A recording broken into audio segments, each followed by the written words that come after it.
All right, let's get the inside story, or at least as much as he's willing to tell us, from the Libya hearings today. Saxby Chambliss is vice chair of the Senate Intelligence Committee, which met with top national security officials this afternoon. Senator, what did you learn today? At least what can you tell us you learned about Benghazi? Well, it was a pretty interesting hearing. Obviously, it's been a long afternoon, Chris, and to go back through the horrible, horrific actions that took place that day wasn't necessarily a lot of fun, but we got to see it real life and up close, because the community has taken a number of films that were taken from cameras on site, overhead, and in different locales, and have come up with about a 30-minute film to be able to show us in real time what happened. And what it did was confirm the fact that there were a bunch of bad guys who stormed this consulate in Benghazi, some carrying automatic weapons, others not carrying automatic weapons or any weapons, but firing RPGs, firing mortars into the facility as well as to the annex down the road, which means that it was very clear, Chris, from day one, this was a terrorist attack. I mean, it's just so obvious to it'd be so obvious to any inexperienced individual that this was purely a terrorist attack. Secondly, I think what we learned is that it's not very likely that the intelligence community is going to put out any unclassified talking points anytime in the near future. Well, let me ask you about that. If it's so obvious from the video, which the top officials saw certainly within minutes, if not live, of what was going on, I assume you had the acting director of the CIA there, other top officials. Why did the CIA that whole first week maintain that it was the result, and we heard it from Susan Rice here on Fox News Sunday and other Sunday shows 5 days later, that it was the result of a mob, a flash mob, reacting to the video? Why did we hear that? Well, the fact was that they were, the facts were still evolving, and, you know, they weren't clear in their own minds maybe about this protest issue. But the fact of it being a terrorist attack versus not a terrorist attack, that's a non-issue. And those of us who've been involved in the community, as I said the day after, on September 12th, it was a terrorist attack, and that is very clear. Now, what was said by Susan Rice, that it related to the video that was shown, it may have been the situation in Egypt may have been as a result of the video that went viral on the internet. But there doesn't appear to be at least that here. Maybe it was in response to what was happening in Egypt.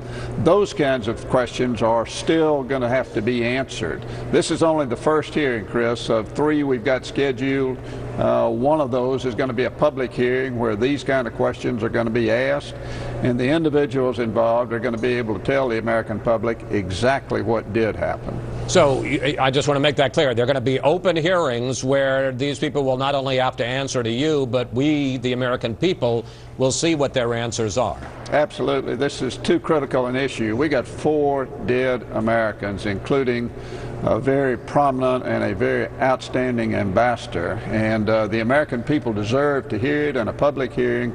We're probably going to have 2 other closed hearings, but at the end of the day, we're going to have an open hearing where the American people will be able to determine for themselves and to hear from these folks and make a decision about what they think happened. After what you heard today, Senator, do you come away thinking that what Susan Rice told the American people that Sunday was in good faith based on CIA talking points which may have been mistaken but were, as I say, good faith?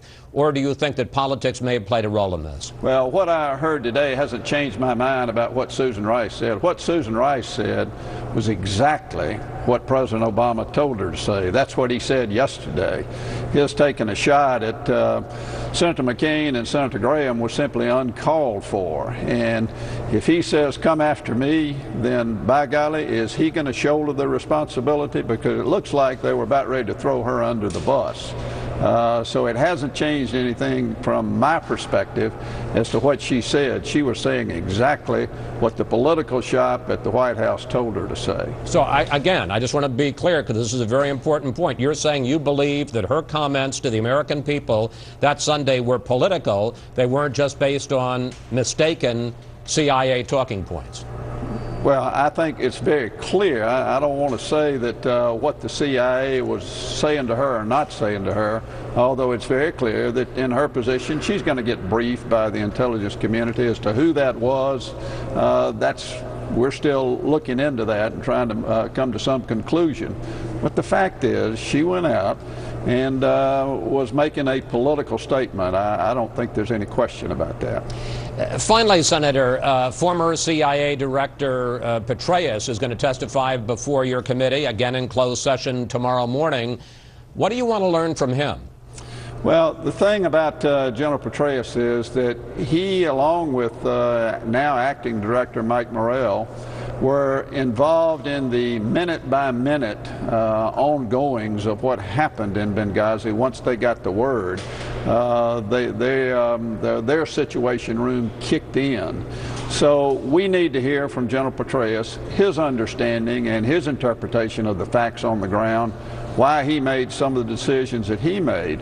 But just as significantly, and maybe even more significantly, General Petraeus has been back to Libya since this happened, and none of the individuals who testified today have been back to Libya.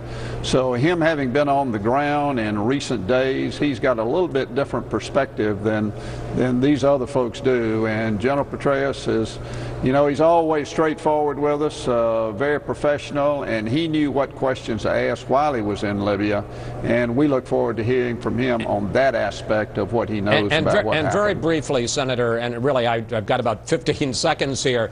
Paula Broadwell said that one of the reasons they attacked the CIA annex was because they may have been holding Libyan prisoners there. Did you ever find out whether that was true or not? The CIA has no authority, had no authority in September or in months before that to hold any prisoners, and no, that is not right. That didn't happen? No. Senator Chambliss, we want to thank you so much for giving us an update. We'll want to hear from you after you speak to General Petraeus. Thanks so much, sir. Thanks, Chris. And we'll go back to the panel for reaction to what you just heard from Senator Chambliss when we come right back.